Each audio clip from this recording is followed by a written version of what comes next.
Tēnā koutou katoa.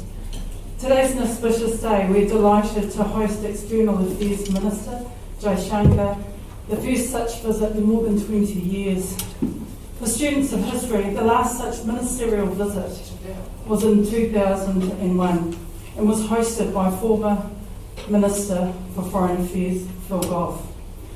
He's a long-time friend of India and the Indian people, and today is making his second to last working day as the Mayor of Auckland.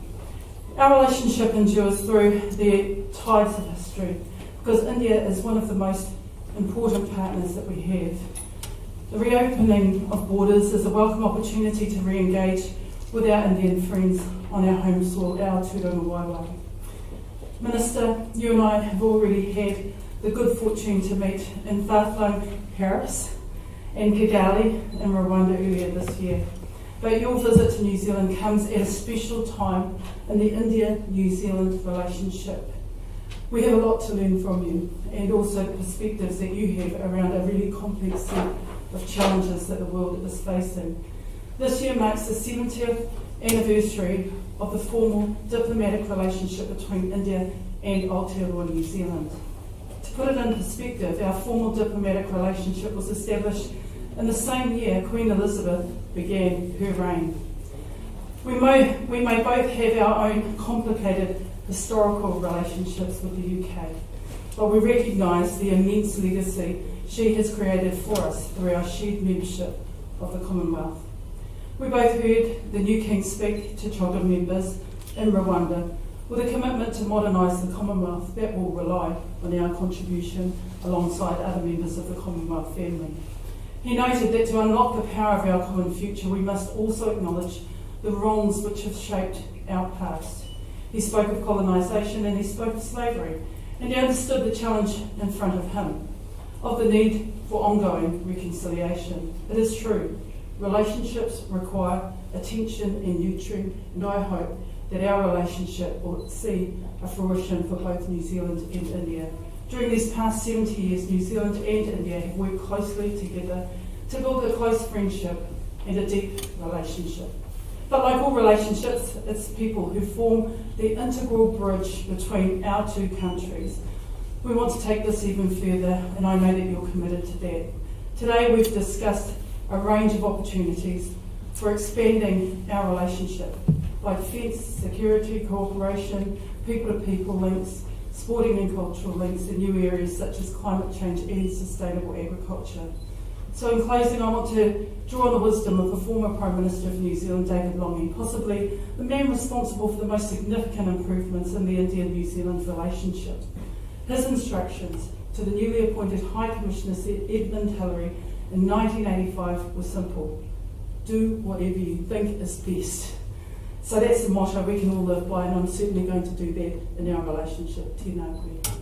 Thank you. Thank you, Minister. Let me begin by saying what a great pleasure it is for me to be in New Zealand. And I echo your sense of this being part of a continuing conversation between us, which actually began with some telephone calls, I think, during the COVID, the more intense COVID period, and then, as you recall, we met in Paris and then in Kigali. I see this not just as a visit, but really an endeavor by two countries, very respectful of each other's traditions and culture, very conscious of their diverse nature, to forge a more contemporary relationship. And a more contemporary one, because I think we do recognize today that countries like India and New Zealand have a particular responsibility in forging a post-colonial order which is fairer, which is more equitable, and which will provide the prosperity and stability to large parts of the world with which we are historically linked. In terms of our meeting today, obviously a large part of our conversation went to strengthening our bilateral relationship, And the sum and substance of it was really an understanding that we should play to each other's strengths, which specifically meant business, education, technology, the digital world, agricultural trade, talent, and most of all, people-to-people connect, because that's at the heart of both our societies.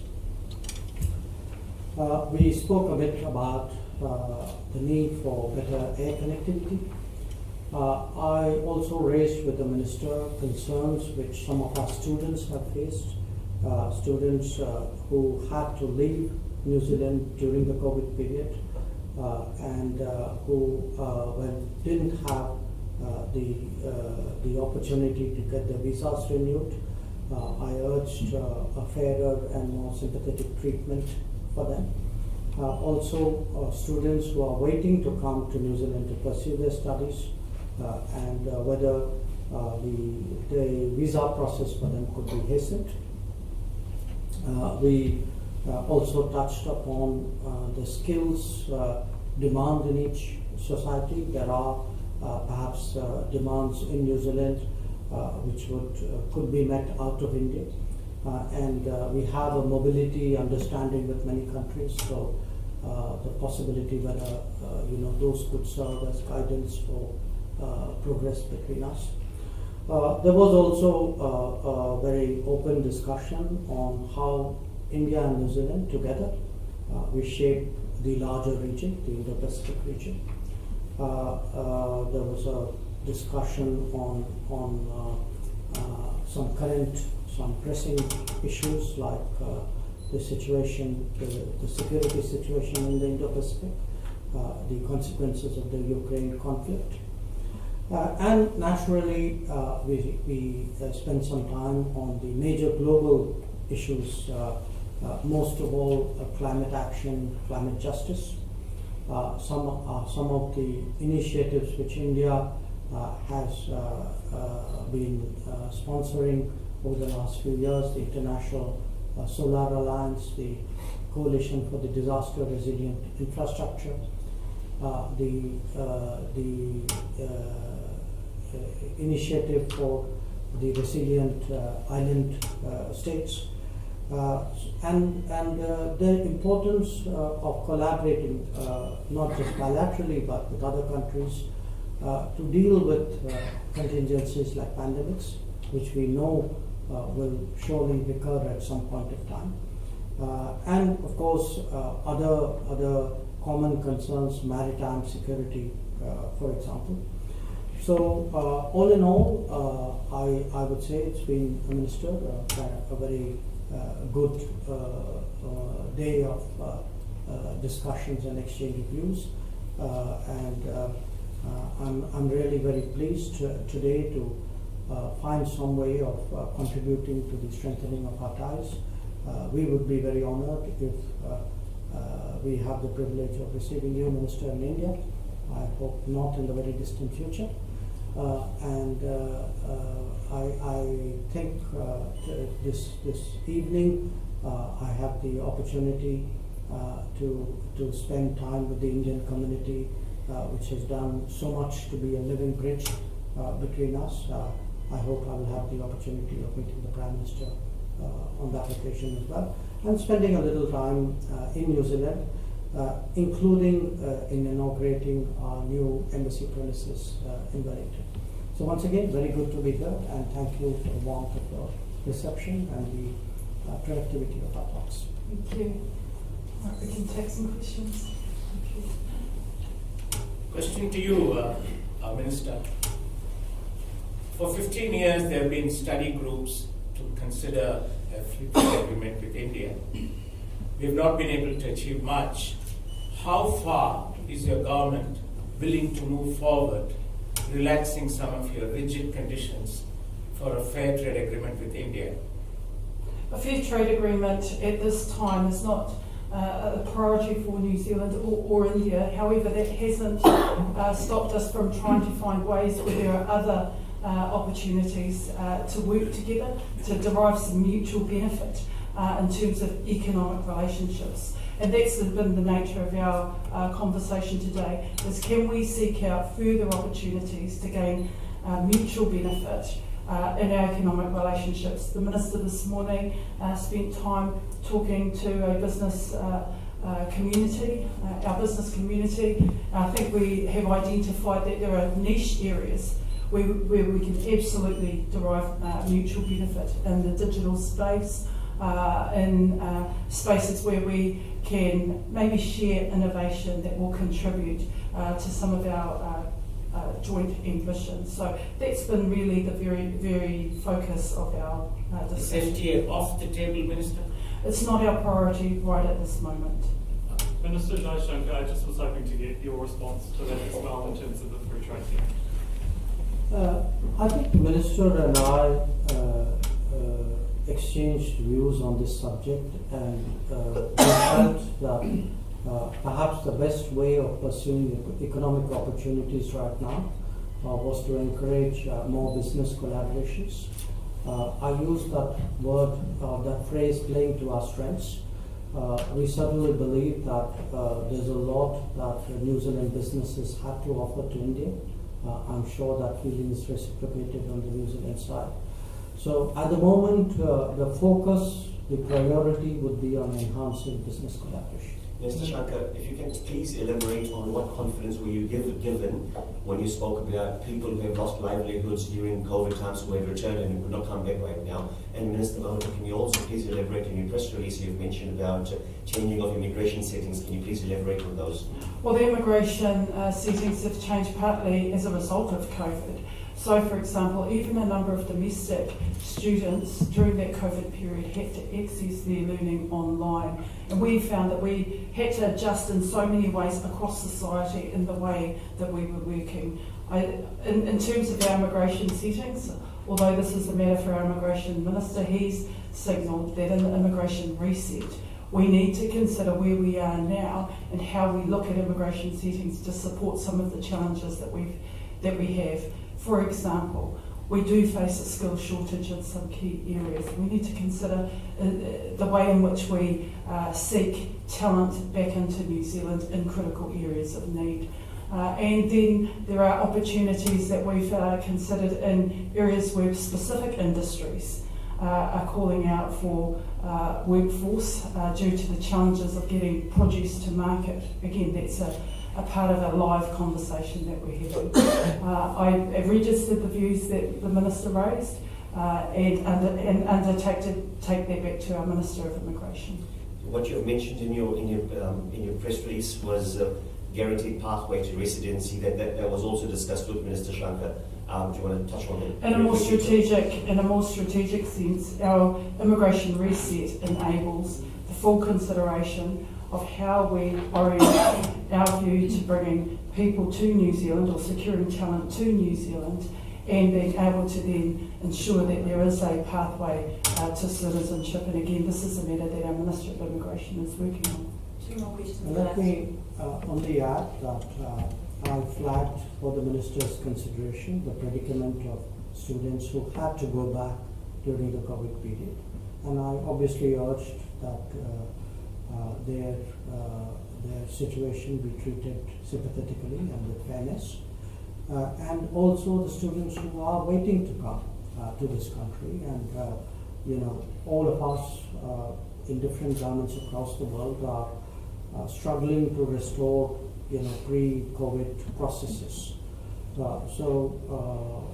I'm very confident that, the government of New Zealand would take the situation of the students into account and respond to it. So you contend that something fruitful will come out of this? You contend that something fruitful will Let come out of me this? respond to that. I've given the Minister an undertaking that the concerns that he has raised, we have registered, and will certainly take that back to our Minister of Immigration. But he's made the point very clearly. My question is to Visiting Minister. One of you needs to. Yeah, so why did it take the Indian Foreign Minister to visit New Zealand over 20 years? And also, is your ministry aware of some very strong anti-India fringe groups working in New Zealand, abusing the democratic freedom of this country and constantly working against the Indian nation? Is your ministry aware of doing anything about it? You know, I can only say in fairness, I've been minister for a little more than 3 years. 2.5 of those 3 years, unfortunately, were impacted by the COVID. It's been my intention since becoming foreign minister to make a visit, and perhaps even in my first conversation with my counterpart, I told her that as soon as the situation normalizes, I would like to be.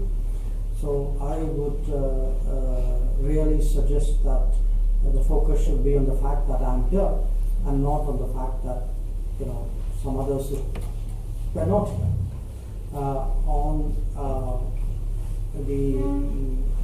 On the issue of